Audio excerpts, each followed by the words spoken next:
माझा प्रभू श्रीमंत आहे. ते दिलेलं आहे ना, ते उदारपणाने दिलं पाहिजे महाराज. सुंदर आहे आमचे उमेश महाराज, मस्तपैकी थोडे थोडे विनोद करत असतात. आम्ही थोडं शिकलो त्यांच्यापासून, नाही का? शिक्षकाला खूप पगार आहे बहुतेक, नाही का? मला माहिती तुम्ही हो नाही काही सांगत नाही ना, भरपूर पगार आहे शिक्षकाला. पगार असल्यामुळे एका शिक्षकाने थोडासा व्याजाचा धंदा चालू केला आणि व्याजाने पैसे दिले 5,000 रुपये. ज्याला दिले होते ना त्याचा पोरगा शाळेतच होता, 5 महिने झाले होते पैसे दिले. याने त्याच्या पोरालाच विचारलं, अरे तुझ्या वडिलाला मी 5,000 रुपये दिले, 5 रुपये शेकड्याने 5 महिने झाले, त्याचे मला आता किती मिळतील? त्याचे मला किती मिळतील? मुलगा म्हटला, गुरुजी काहीच मिळणार नाही. अरे मूर्खा, 5 महिने झाले, 5 रुपये शेकड्याने पैसे आहेत, 5,000 रुपये ते आता वाढले असतील ना, त्याचे किती मिळतील म्हणतो. तुम्हाला काहीच मिळणार नाही. मूर्खा, हिशोब समजत नाही तुला, तू हिशोब जाणत नाही. तो म्हटला, गुरुजी मी हिशोब चांगला जाणतो, पण तुम्ही माझ्या वडिलाला जाणत नाही. तुम्ही माझ्या वडिलाला जाणलं नाही अजून गुरुजी. त्याने घेतले त्याचे कधी दिलेच नाही. श्रीमंत असला पाहिजे, उदार असला पाहिजे, स्वतंत्र असला पाहिजे. तुझी अवदार्य जाणू स्वतंत्र. आणि सज्जनानो, देवाला काय मागितलं पाहिजे? देवाला ज्याने सुख होईल ते मागितलं पाहिजे. कशाने सुख होईल तुमच्या जीवनामध्ये? तुम्ही साधना करत असाल ना, तुम्हाला त्या साधनेचं जर सुख पाहिजे असेल ना, तर त्या साधनेमध्ये प्रेम सुद्धा अत्यंत महत्वाचं आहे. लक्षात ठेवा, ज्या साधनेमध्ये प्रेम नाही ती साधना पूजेची असू द्या, श्रवण असू द्या, कीर्तन असू द्या, पादसेवन असू द्या, हे 9विधा भक्ती असू द्या, त्या सगळ्या भक्ती असल्या तरी भक्ती प्रेमाशिवाय कशी शोभून दिसेल? देवाला मागितलं पाहिजे, कारण तो श्रीमंत आहे, तो उदार आहे. पण काय मागितलं पाहिजे? ज्याने आपला उद्धार होईल ते मागितलं पाहिजे. आणि उद्धार होण्यासाठी, समाजापुढे संदेश उभा करण्यासाठी माझे जगद्गुरु तुकोबाराय आज देवाच्या समोर आहेत, बसलेले नाहीत. त्याचं कारण असं आहे, सेवकाने सुखाची इच्छा करायची नसते, भिकाऱ्याने सन्मानाची इच्छा करायची नसते. जो सेवक सुखाची इच्छा करत असेल तो सेवक नाही, जो भिकारी सन्मानाची इच्छा करत असेल तो भिकारी नाही. भिकाऱ्याने सन्मानाची इच्छा करायची नाही, तो भिकारी कसा? सेवकाने सुखाची इच्छा करायची नाही महाराज, तो सेवक कसा? आले जीवावरी तरी, आले जीवावरी तरी. जे सेवेची संधी मागत असतील ना भाऊ, तरी सुखाची इच्छा करायची, सुखाची इच्छा करायची. आणि दुसरं असं आहे, मागायचं असेल ना, भीक मागायचं असेल ना, तर उभं राहिल्याशिवाय मागता येत नाही. बरोबर?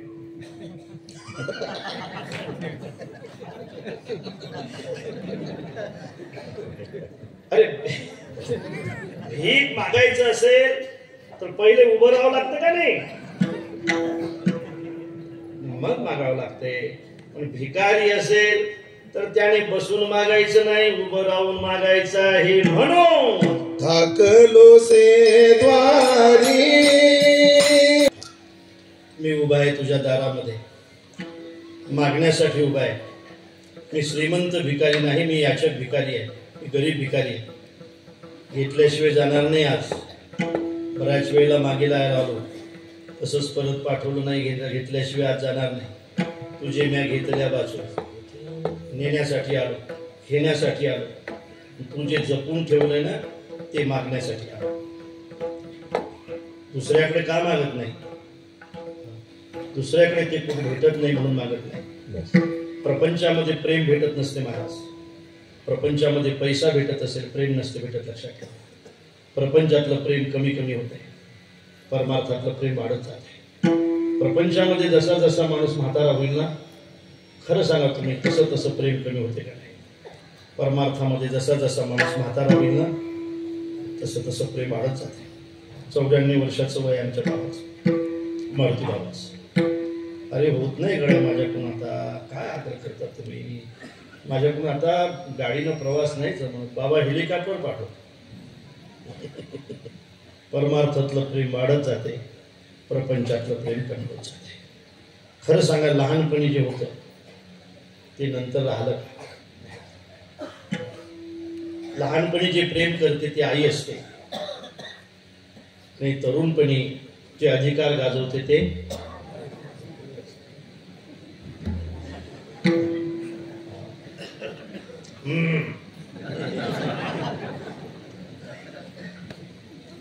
आईचं प्रेम वेगळं असते का? उमेश महाराजांना विचार, आज आमच्यासारखे किती कीर्तनकार घरी गेल्यानंतर आमची जी व्यवस्था होते ना, आई असल्या बघते. आई हा विशेष वेगळा असतो. आई हा विशेष वेगळा असतो. मला वाटते आई हा विषय कीर्तनाचा पूर्ण नसावा, पण ज्ञानोबारायांचा जर तो विषय असेल तर थोडासा असावा. तो मातेचा सोयरा घेतो. आईचं प्रेम फार वेगळं असते. महाराज, घडलेली घटना सांगतो. मी डॉक्टरांच्या कॅबिनमध्येच होतो आणि बसलेला असताना एक 32 वर्षाचा मुलगा होता. दोन्ही किडन्या निकामी झाल्या होत्या. भावाला विचारलं, बऱ्या दोन्ही गेलेले आहेत, जगत नाही आता, कशामुळे काय केलं म्हणजे जमेल साहेब, भाऊ आहे माझा, काही नाही, एक किडनी द्यावं लागेल. करा ना साहेब, मग कुठं भेटत असेल तर. कुठं नाही, मग तुझ्यातच आहे, तुझ्याजवळ 2 आहे, त्यातली एक ते जिवंत राहील तुझा भाऊ. त्यावेळेला तो म्हटला, साहेब बरोबर आहे, पण तोही अधू आणि मी अधू होईल ना, हे सांभाळायचं कोण आहे? हे मला असं वाटलं बा कुठे भेटते म्हणून असं म्हटलं मी, आपल्याला नाही जमणार, बाईला बोलावं. जगू शकतो, एक किडनीची गरज आहे. बाई म्हटली, साहेब हे लहान लहान मुलं आहेत, त्यांना पाहावं लागेल ना. नाही, दिली असती मी, पण पोरं लहान आहेत. आई आली त्यावेळेला ती रडत होती. काही करा साहेब, पोरगं जगलं पाहिजे, काही करा साहेब, 4-5 चक्कर आहे, सगळी विकून टाकेल, पण पोरगं जगलं पाहिजे, पोरगं जगलं पाहिजे. जगू शकते म्हणा. सांगा ना साहेब कशाने? किडनी पाहिजे त्याला एक. आणू ना साहेब, आपण कुठूनही आणू, आणायची गरज नाही, तुमच्यातच आहे, तुम्ही दिली पाहिजे. त्यावेळेला माय म्हटली, साहेब माझ्यामध्ये असतील तिथल्या किडन्या काढून घ्या, पण पोरगं जगलं पाहिजे. बरोबर आहे ना? लहानपणचं प्रेम नाही भेटत काय, कुठेही जा. आणि म्हणून जे करत असते ऐशी कडवड्याची राती त्याची चित्ती. आई गेली, जगातलं प्रेम निघून जातं.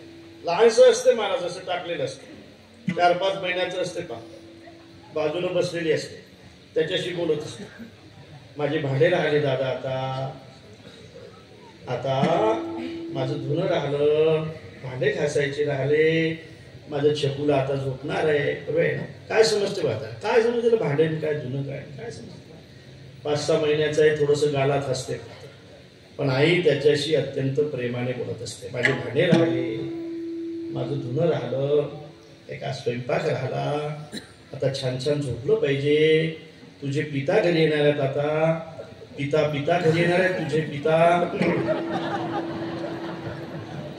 ते न पिता येत नाही. अरे इकडे पिताच म्हणतात ना,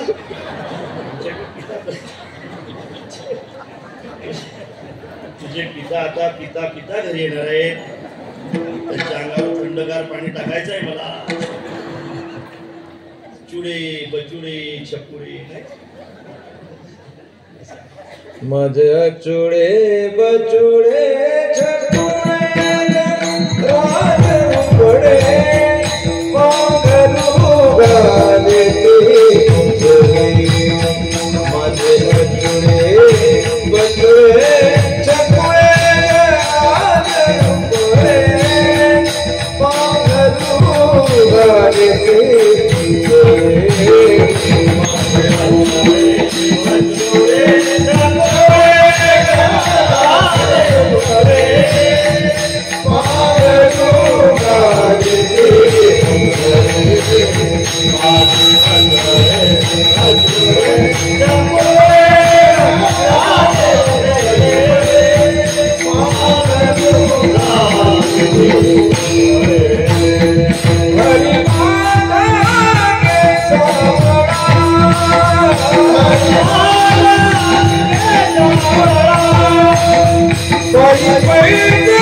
वय परत्वे प्रेम कमी होतं आपल्या सगळ्यांना माहित आहे. जो वरी चळण गा तो वरी म्हणती माझा.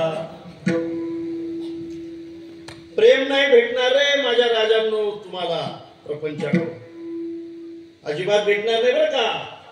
तुम्हाला सांगतो, ज्यांच्याशी तुम्ही अत्यंत प्रेमाने वागलात ना, ज्यांच्यासाठी तुम्ही कष्ट केले ना, लिहून ठेवा माझं वाक्य. जास्त दिवस जगून पहा, जास्त दिवस खाटल्यावर पडून पहा. तुम्हाला खरं सांगतो की एक दिवस ते नवस केल्याशिवाय राहणार नाही. लक्षात ठेवा.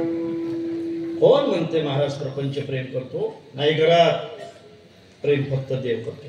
प्रेम देवाचे हे देणे, देवाचं देणं प्रेम असल्यामुळे महाराज म्हणतात मज भीक काही देवा प्रेम भातुके पाठवा. कशासाठी प्रेम पाहिजे? मला जन्मोजन्मी भजन करायचं आहे म्हणून प्रेम पाहिजे. प्रेमाविन भजन नाकाविन मोती, अर्थाविन पोथी वाचणे काय, म्हणून मला प्रेम पाहिजे.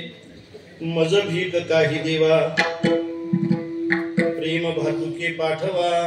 देवा तुला जर खरं दान द्यायचं असेल ना, तर दान ज्याला द्यायचं आहे त्याने हा नेम सांभाळला पाहिजे. याच काचा